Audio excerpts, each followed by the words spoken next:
안녕하세요. 시골 목사입니다. 오늘은 창세기 8장을 살펴보시겠습니다. 8장에서는 홍수가 끝나고 노아와 그 일행들이 방주에서 나오게 되는 장면과 방주에서 나온 노아가 하나님께 제사로 예배를 드린 장면이 기록되어 있습니다. 그럼 1절을 보시겠습니다.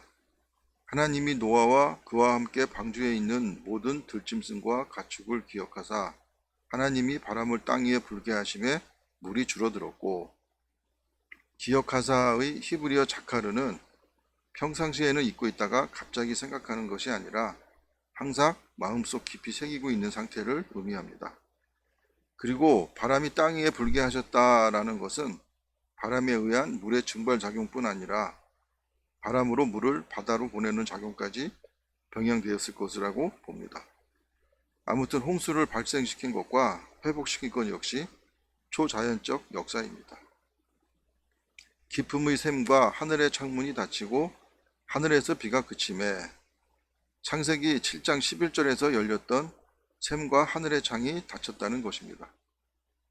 물이 땅에서 물러가고 점점 물러가서 150일 후에 줄어들고, 비가 내렸던 40일과 물에 잠겼던 110일을 합하면 150일이 됩니다.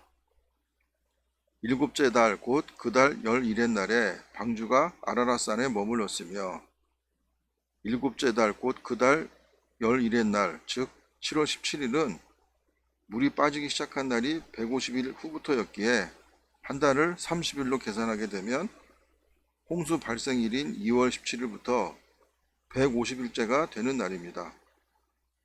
홍수의 순서에 대해서는 영상 마지막 장을 참고하시기 바랍니다.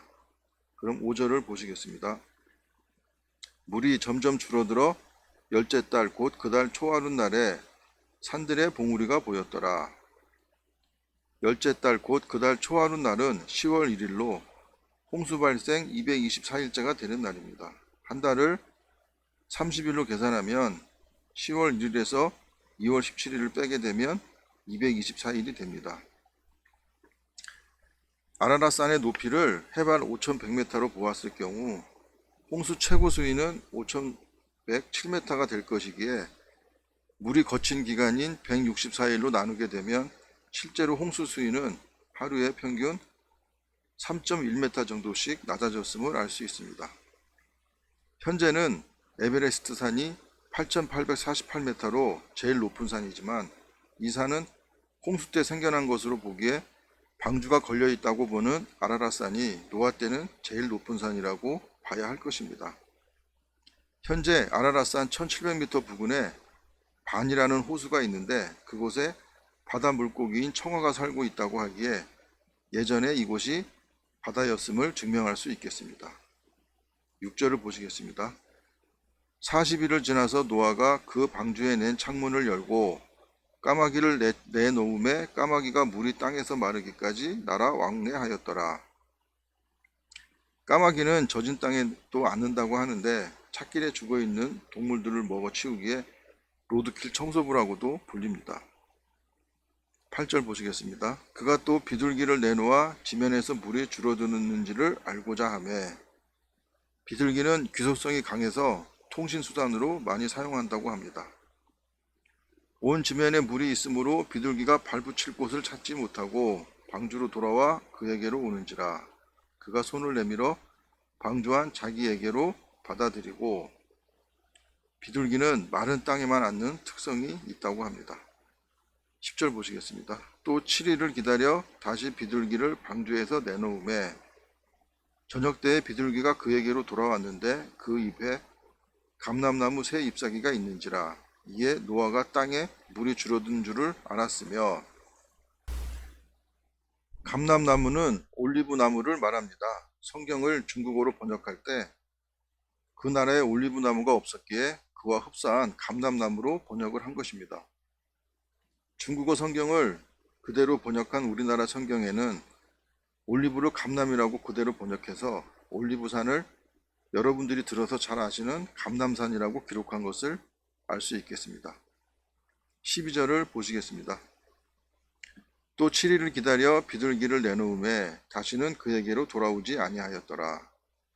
601년 첫째 달 곧 그 달 초하루 날에 땅 위에서 물이 거친지라.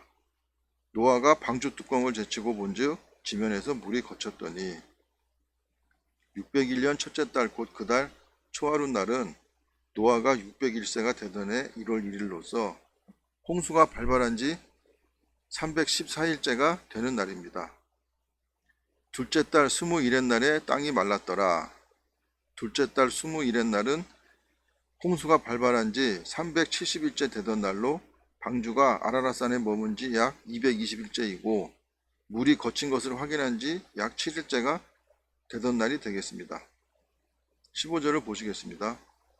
하나님이 노아에게 말씀하여 이르시되 너는 내 아내와 내 아들들과 내 며느리들과 함께 방주에서 나오고, 여기 아내와 아들들 그리고 며느리들의 순서가 창세기 6장 18절, 7장 7절, 8장 18절에는 아들들, 아내, 며느리들의 순으로 되어 있기에 일부 학자는 저자가 다른 두 문서를 혼합 편집한 문서서를 주장하기도 합니다.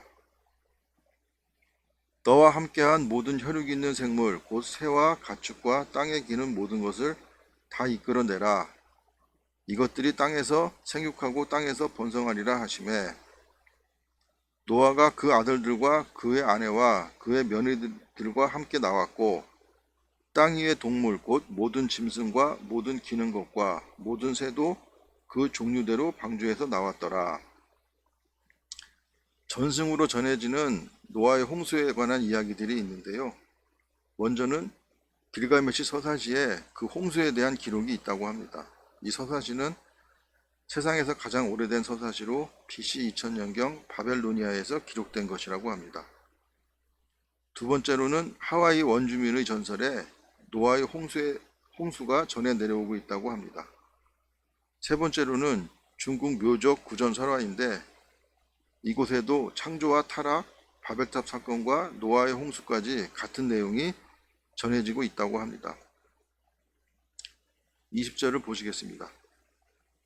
노아가 여호와께 제단을 쌓고 모든 정결한 짐승과 모든 정결한 새 중에서 제물을 취하여 번제로 제단에 드렸더니 여호와께서 그 향기를 받으시고 그 중심에 이르시되 내가 다시는 사람으로 말미암아 땅을 저주하지 아니하리니 이는 사람의 마음이 계획하는 바가 어려서부터 악함이라.